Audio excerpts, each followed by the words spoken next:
Hi guys, आप सबका हमारे यूट्यूब चैनल तस्मय कैरियर एकेडमी पे स्वागत है। गाइज, आज हम आपको डिटेल देने जा रहे हैं, वो देने जा रहे हैं सैनिक स्कूल एमएटी रिक्रूटमेंट 2025 के नोटिफिकेशन के बारे में। सैनिक स्कूल एमएटी ने टीचर्स की, एलडीसी की, लैब असिस्टेंट की, लाइब्रेरियन की, इसके अलावा जो अदर्स पोस्ट की 25 वैकेंसीज के लिए नोटिफिकेशन जारी किया है। अगर आप भी इन वैकेंसीज के लिए अप्लाई करना चाहते हैं तो गाइज ये वीडियो आपके लिए बहुत ज्यादा इंपॉर्टेंट है, क्योंकि इस वीडियो में हमने पूरा डिटेल में बताया कि क्या मिनिमम क्वालिफिकेशन मांगी गई है, क्या आपका सिलेक्शन प्रोसेस रहेगा, लास्ट डेट अप्लाई करने की कब है और ऑफलाइन आप कैसे अप्लाई कर सकते हैं। तो गाइज पूरा वीडियो देखिएगा और साथ ही साथ में हमारे इस यूट्यूब चैनल को सब्सक्राइब कर लें, लाइक करें और ज्यादा से ज्यादा शेयर करें। तो गाइज सबसे पहले बात करते हैं इनकी ऑफिशियल वेबसाइट की। इनकी जो ऑफिशियल वेबसाइट है वो है www.sainicschoolamat.com, जहां पर आपको इनका फुल नोटिफिकेशन मिल जाएगा। रिक्रूटमेंट अथॉरिटी जो रहेगी आपकी सैनिक स्कूल एमएटी यूपी रहेगी। पोस्ट नेम की अगर बात करें तो इसमें आपकी टीचर्स की यानी कि आपकी पीजीटी, टीजीटी ये रहेंगी। इसके अलावा एलडीसी यानी कि लोअर डिवीजन क्लर्क की रहेगी। लैब असिस्टेंट की पोस्ट रहेंगी। इसके अलावा जो आपका लाइब्रेरियन और इसके अलावा अदर्स पोस्ट आपकी रहेंगी। टोटल वैकेंसी जो है 25 वैकेंसीज के लिए नोटिफिकेशन जारी किया गया है। जॉब टाइप की अगर बात करें तो इसमें आपकी रेगुलर और कॉन्ट्रेक्चुअल बेसिस यानी कि रेगुलर भी रहेंगी और कुछ जो है आपकी कॉन्ट्रेक्चुअल बेसिस पे आपकी वैकेंसी जारी की गई है। जेंडर की अगर बात करें तो मेल एंड फीमेल यानी कि man and women both can apply for these vacancies. Job location यानी कि सिलेक्शन होने के बाद जो आपका सैनिक स्कूल एमएटी यूपी में जो है आपकी पोस्टिंग दी जाएगी। अप्लाई मोड की अगर बात करें आपका जो है ऑफलाइन रहेगा, यानी कि इसमें जो आपको अप्लाई करना है ऑफलाइन तरीके से, कैसे आपको अप्लाई करना है वो हम आपको लास्ट में जो है पूरा एक्सप्लेन करेंगे। इसमें ऑनलाइन किसी तरह का कोई जो है अप्लाई करने का प्रोसेस नहीं रखा गया है। रजिस्ट्रेशन जो स्टार्ट होंगे इसके 19 अप्रैल 2025 से जो है रजिस्ट्रेशन स्टार्ट हो गए हैं और लास्ट डेट जो है रजिस्ट्रेशन की यानी कि अप्लाई करने की वो है 10 मई 2025। तो 10 मई 2025 से पहले पहले जो है आप अपना जो है फॉर्मेलिटीज पूरी करनी है। एग्जाम डेट की अगर बात करें, जो आपका रिटर्न एग्जाम होगा तो अभी कोई रिटर्न एग्जाम डेट जो है अनाउंस नहीं की गई है। जल्दी ही जो है इनकी ऑफिशियल वेबसाइट पर जो है आपको एग्जाम डेट भी अनाउंस कर दी जाएगी। एडमिट कार्ड की अगर बात करें तो एडमिट कार्ड यानी कि जो आपका एग्जाम डेट आएगी उससे एक हफ्ते पहले जो अपना एडमिट कार्ड इनकी ऑफिशियल वेबसाइट से या आपको जो अपना ईमेल आईडी देंगे, जो रजिस्टर्ड ईमेल आईडी होगा आपका, उस पर जो है आपको जो है आपका एडमिट कार्ड कॉल लेटर आपको मिल जाएगा। अब बात करते हैं एप्लीकेशन फीस क्या रखी गई है। तो एप्लीकेशन फीस की अगर हम बात करें तो अगर आप जनरल या ओबीसी इस कैटेगरी में अगर आप आते हैं तो आपके लिए एप्लीकेशन फीस 500 रुपए रखी गई है और अगर आप एससी एसटी में आते हैं तो आपके लिए एप्लीकेशन फीस जो है 250 रुपए रखी गई है। पेमेंट मोड की अगर बात करें यानी कि जो आपकी एप्लीकेशन फीस होगी उसका क्या पेमेंट मोड होगा, वो होगा आपका डिमांड ड्राफ्ट के थ्रू, यानी कि इन फेवर ऑफ प्रिंसिपल सैनिक स्कूल एमएटी के फेवर में आपको जो है डिमांड ड्राफ्ट बनवाना होगा। वो आपको जो है अपने डॉक्यूमेंट्स के साथ जो है अटैच करके आपको भेजना होगा। अब नेक्स्ट बात करते हैं कि आपकी एलिजिबिलिटी क्राइटेरिया क्या मांगा गया है, यानी कि क्या मिनिमम एजुकेशनल क्वालिफिकेशन मांगी गई है। तो क्वालिफिकेशन जो मांगी गई ये आपकी पोस्ट वाइज वरीज करेगी, यानी कि अलग अलग पोस्ट के लिए जो है अलग अलग क्वालिफिकेशन मांगी गई है। तो इसमें जो आपका 10th क्लास अगर आपने कर रखा है तो आपके लिए भी वैकेंसीज है, 12th उनके लिए भी वैकेंसीज है। अगर आपने bachelor degree plus master degree ले रखी है तो आपके लिए भी वैकेंसीज है। बीएड वालों के लिए भी वैकेंसीज है अगर आपके पास बीएड डिग्री है। और अगर आपने इंजीनियरिंग कर रखी है यानी कि बीटेक या बी कर रखा है तो आपके लिए भी वैकेंसीज है। और अगर आपने एमबीबीएस वगैरह भी कर रखा है, डॉक्टर डिग्री अगर आपके पास है तो आपके लिए भी वैकेंसीज रखी गई है। यानी कि ये अलग अलग डिपार्टमेंट में अलग अलग जो आपकी पोस्ट वाइज जो क्वालिफिकेशन मांगी गई है।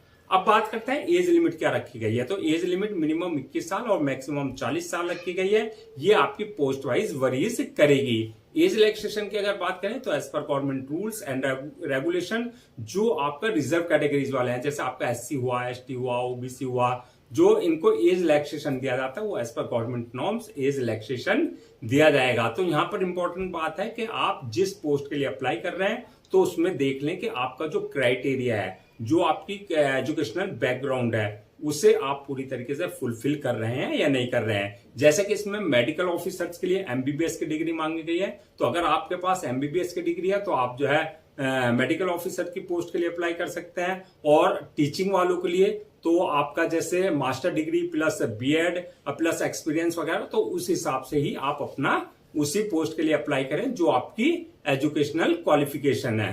अब नेक्स्ट बात करते हैं कि आपका सिलेक्शन प्रोसेस क्या रहेगा। तो सिलेक्शन प्रोसेस की अगर बात करें तो इसमें मल्टीपल स्टेजेस रहेंगी। नंबर 1 स्टेज होगी आपकी रिटन एग्जामिनेशन, यानी कि फर्स्ट स्टेज होगी आपका रिटन एग्जाम कंडक्ट किया जाएगा। जो रिटन एग्जाम क्वालिफाई कर लेंगे, दूसरी स्टेज होगी उनके लिए स्किल टेस्ट की, यानी कि स्किल टेस्ट जैसे एलडीसी है, लोअर डिवीजन क्लर्क है, उनके लिए टाइपिंग टेस्ट वगैरह, लेटर ड्राफ्टिंग, इसके अलावा जो है कंप्यूटर प्रोफिशिएंसी टेस्ट, इस टाइप का कोर्स आपका जो स्किल टेस्ट लिया जाएगा। थर्ड, जो स्किल टेस्ट क्वालिफाई कर लेंगे, थर्ड स्टेज रहेगी उनकी इंटरव्यू की, यानी कि आपका इंटरव्यू लिया जाएगा। जो इंटरव्यू क्वालिफाई कर लेंगे, फोर्थ स्टेज रहेगी उनकी डॉक्यूमेंट्स वेरिफिकेशन की, यानी कि आपने जो है जो डॉक्यूमेंट्स आपके हैं वो सारे आपके ओरिजिनल चेक किए जाएंगे, यानी कि वेरीफाई किए जाएंगे। और लास्ट स्टेज होगी मेडिकल एग्जामिनेशन की होगी, यानी कि जिस पोस्ट के लिए आपने अप्लाई किया उसके लिए देखा जाएगा कि आप फिजिकली और मेंटली पूरी तरीके से फिट हैं या नहीं है। तो ये मल्टीपल स्टेजेस रहेंगे जो आपको क्लियर करनी होगी। अब नेक्स्ट बात करते हैं कि जो आपका रिटर्न एग्जाम होगा उसका क्या आपका एग्जाम पैटर्न रहेगा, क्या उसका सिलेबस रहेगा। तो सबसे पहले बात करते हैं एग्जाम पैटर्न की। तो एग्जाम पैटर्न इसमें जो है आपका पोस्ट वाइज वरी करेगा।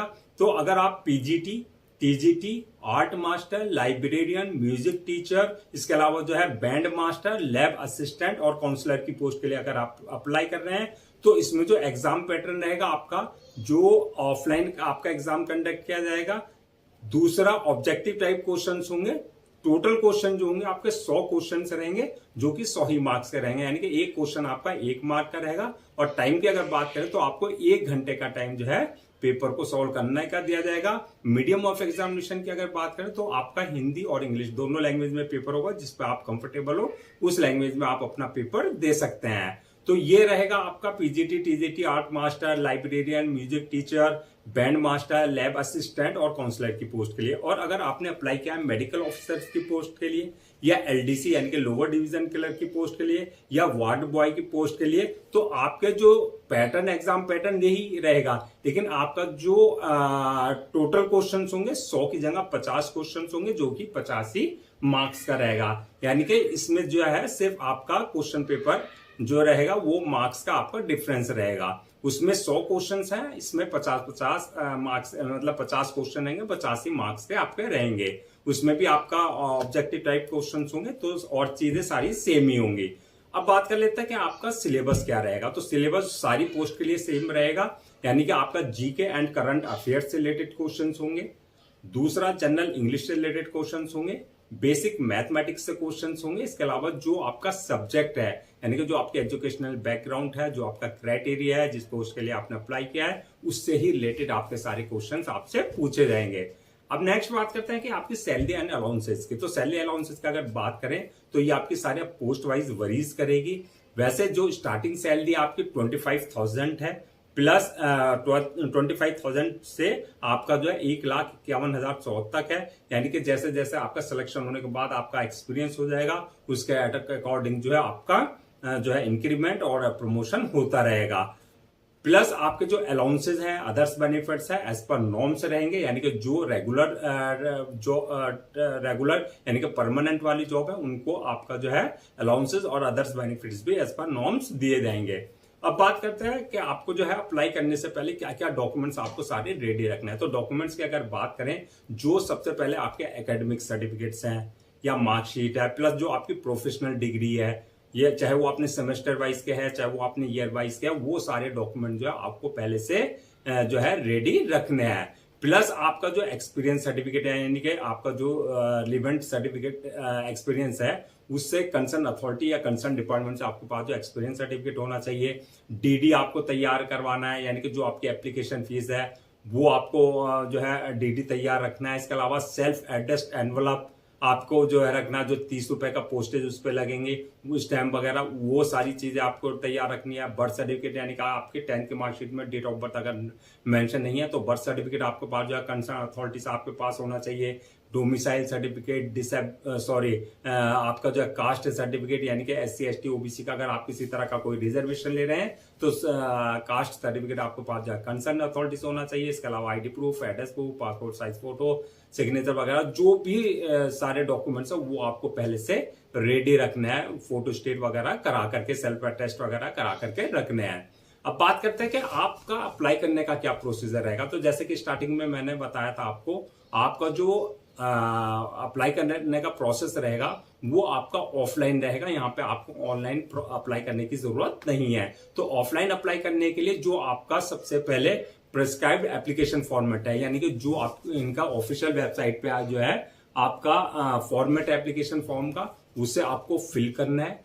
जब वो आपको आप फिल कर लेंगे एप्लीकेशन फॉर्म को, उसके बाद जो है जो आपके रिलेवेंट डॉक्यूमेंट्स है वो सारे डॉक्यूमेंट जो है आपको सेल्फ अटेस्ट करने हैं, यानी कि सारे डॉक्यूमेंट्स को जो है आपका अटेस्ट करने हैं अपने सेल्फ अटेस्ट, यानी कि अपना आप जो है उसे अटेस्ट यानी कि सिग्नेचर करना है सारे डॉक्यूमेंट्स पे आपको, जो आपकी फोटो कॉपीज है। उसके अलावा जो है सेल्फ एड्रेस एनवलप जो है वो चीज, इसके अलावा DD, जितने भी डॉक्यूमेंट्स हैं वो आपको एक एनवलप में रख करके जो है आपको इनके जो है प्रिंसिपल के ऑफिस, यानी कि जो आपका प्रिंसिपल सैनिक स्कूल अमेठी कोहर Shahgarh district Amethi UP, pin code 227411, इस पर जो है आपको बाई स्पीड पोस्ट या रजिस्टर्ड पोस्ट के द्वारा जो है आपको 10 मई 2025 से पहले जो है आपको भेजना है। यानी कि ये आपका ऑफलाइन अप्लाई करने का पूरा प्रोसेस रहेगा। तो सारे डॉक्यूमेंट्स वगैरह आपको जो है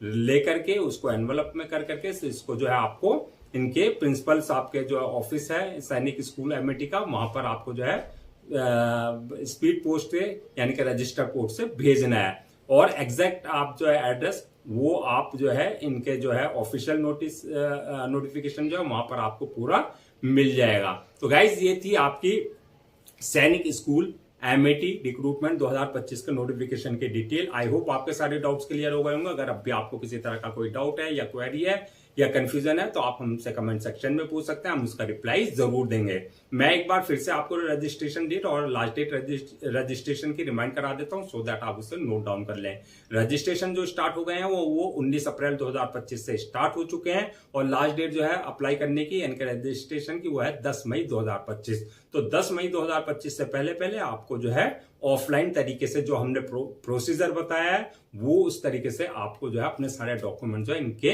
जो है ऑफिस, रजिस्टर्ड ऑफिस में जो है आपको बाई स्पीड पोस्ट या आपका रजिस्टर्ड पोस्ट के थ्रू जो है भेजने हैं। गाइस हम आपके लिए जितने भी गवर्नमेंट जॉब्स हैं या गवर्नमेंट एग्जाम्स हैं उससे रिलेटेड जितने अपडेट्स होते हैं उस पर वीडियो से लेकर के आते हैं। इसके साथ साथ जो है प्रॉपर कैरियर गाइडेंस पे आपके लिए वीडियो से लेकर के आते हैं। अगर आप भी चाहते हैं कि आपको प्रॉपर कैरियर गाइडेंस मिलते रहे, साथ ही साथ में आपको गवर्नमेंट जॉब्स और गवर्नमेंट एग्जाम्स के पूरे अपडेट्स मिलते रहे, तो आप लोगों से मेरी रिक्वेस्ट है आप हमारे इस यूट्यूब चैनल को सब्सक्राइब कर लें, लाइक करें और ज्यादा से ज्यादा शेयर करें।